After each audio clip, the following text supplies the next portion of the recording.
announcement. It's my birthday.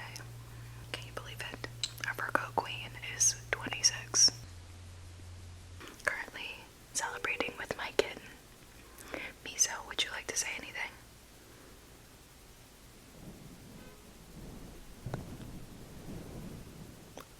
Yeah, that was really sweet. Hello people of the internet. Welcome back to my channel. Or welcome to my channel if you're new. For my birthday, all I ask is for you guys to like, subscribe, and comment down below and send me your own spooky scary story experiences right here to this email, which is also available in the description down below. Tonight's spooky scary Reddit asks, what's your creepiest real life story? When I was little, around 8, I hated going to the dentist. He always made me uncomfortable for some reason. I remember thinking his smile stretched too far and seemed forced like a clown. Anyway, my mom always came with me and went back so I wouldn't be scared. One day my dad had me, divorced parents, and had to take me back to the dentist, but tried to make me go back alone so he could sit in the lobby doing whatever he does. The assistant had to literally drag me back to the room, and you could hear me screaming and crying down the hall, refusing to sit in the chair. Finally, my dad came back to get me, irritated. I'd made a scene. He rescheduled my appointment to when my mom would have me, and we just left. He made a big deal about how bad I was acting and told my mom she was spoiling me and all sorts of shit.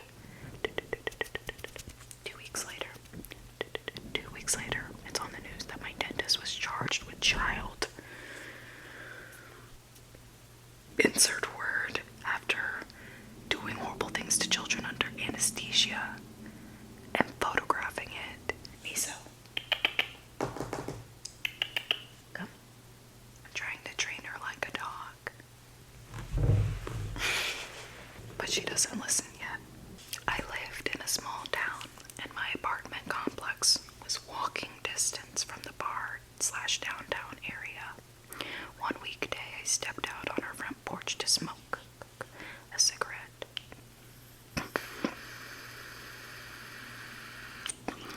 A cigarette or two. I was up, studying late.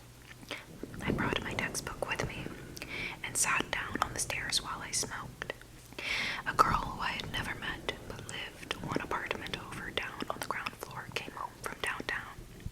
She was by herself and could tell by the way she was walking she had been drinking. She got in her apartment and barely got the door closed before some guy came out of nowhere, knocked on her door. She opened and I noticed he introduced himself, which was weird because it was after 2:30 a.m. Who comes to a strange girl's apartment at that time? So I decide to stay outside and pay attention. They end up talking for over 10 minutes. She later acknowledged how weird the situation was, but did not know how to end the conversation. He would do the creepiest things, like he reached up and stroked her hair at least 3 times and would try to slowly inch his way closer to her and the door. I made a point of being loud with my textbook so he would know I was there, and he disappeared as early as he had to come. We called the cops, and days later, they had the girl and me sit with a sketch artist. As soon as the sketch was made public, floods of calls came in. Guy turned out to be a serial R-word who followed lone girls home from bars and pretended to be a cab, offering them a ride.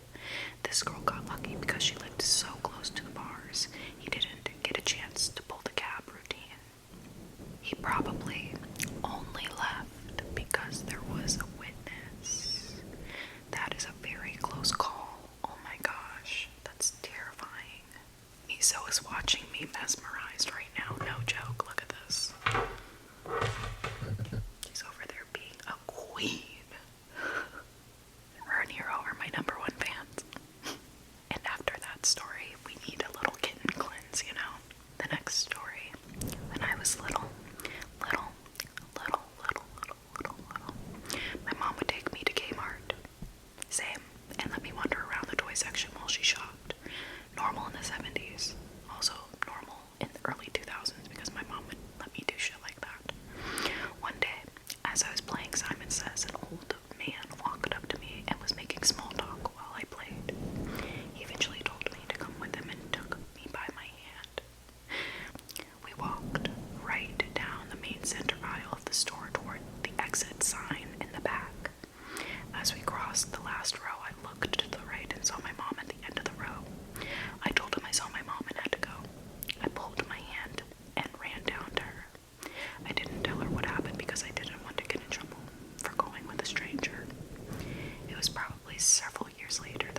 realized that I had probably narrowly avoided being kidnapped, or worse.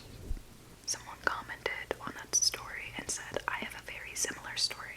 When I was a kid, I was always the last kid picked up by the bus driver to go to school. One day I was waiting for the bus by myself, and a bus with no kids pulled up. The bus driver smiled and told me to hop on. I just had a bad feeling, and I said, where are the other kids? He said, we will go get them now. Just get on. He got more and more pushy, but I didn't do anything crazy. I just kept saying no, and he shrugged and left. The real bus pulled up a few minutes later, and I went to school. My parents didn't know until I mentioned it that night. Looking back, they were pretty worried. I remember them scrambling to make a few phone calls. A fucking fake bus driver. I can't have kids, except for you, Miso. You're my child. You and Hero. Do you want some more milk? The next story says, in a cold winter night in a remote village from Quebec, Canada, 1990, me and my two brothers were asleep. We were 1, 3, and 6 years old. In the middle of the night, someone entered our house without knocking, walked around, and was talking to himself. Our house is 2 miles from the village in a rural area. My father woke up and went into the living room where the guy was. He had a car accident 1 mile from our house with his buddy who died instantly, and his scalp fell in front of his face. So the first time my father saw him, he saw a man with no face. He was drunk and his body was frozen. He was speaking to himself these words in French, which mean, I'm gonna die, I'm gonna die, I'm gonna die, I'm gonna die. The fact that his face was partially frozen might have saved his life, preventing him to lose too much blood. My father took him to the hospital, and he did survive. To this day, my father is still blessing the fact that we never woke up during the night with all of those noises. Also, in the middle of the night, someone entered our house without knocking. Is that the Canadian way of saying a motherfucker broke in? The next story says, I went to camping with some friends on a hill a few kilometers out in the woods from one of the guys' house. There's a few hiking / four-wheeling trails in our area that lead up to the hill, so it's known by the locals.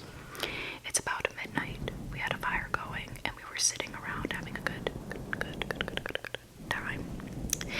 Then, the guy, there was 4 of us, sitting opposite of me, yells, who are you? I turn around, and there's this man about 6 foot staring at us from the edge of the woods with a big rock in his hand. One guy knocked an arrow in the compound bow we had. The guy across from me grabbed his hatchet, and I pulled out a knife from my belt. We had no clue what we were doing, but the guy wouldn't say anything to us. He eventually just backed into the woods. No sleep was had that night, and we kept a very large fire going. Let's adjust this lighting because the sun is going down. The next story says, last year a guy came to my house door around 9 o'clock at night. He knocked, and I got my mom, and she went out to see what was up. By the way, we live in a very rural area, so visits that are late are extremely uncommon and strange. The guy talked to my mom about how he was opening a business, asked whether she liked American-made products, then handed her a Clorox container as a sample. He went back to his minivan and opened it to get a vacuum cleaner when my mom saw 5 other men sitting inside. She told me to run and get my phone since we don't have a landline. I couldn't find it, so I got my knife and stood around the corner. She threw the container outside and told them to get the hell off our property, as well as that she was calling the cops. They peeled out the driveway and we never saw that car again. The next story says, when I was about 10, me and my family of 6 lived in an extremely small apartment, 2 bedrooms upstairs and then the living room. When I was tired of my siblings, I would sleep downstairs. One night, I am lying on the couch facing the front door, and a face shows up at the window illuminated by a lighter. I freeze and the face goes away. I'm pretty relieved, thinking it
saw my mom crying when she heard about what happened. I already have anxiety being a mom to a fur baby. I cannot imagine the anxiety I would have having a human baby. The next story says this happened to my wife during college. She lived on campus in a more remote, mountainous area.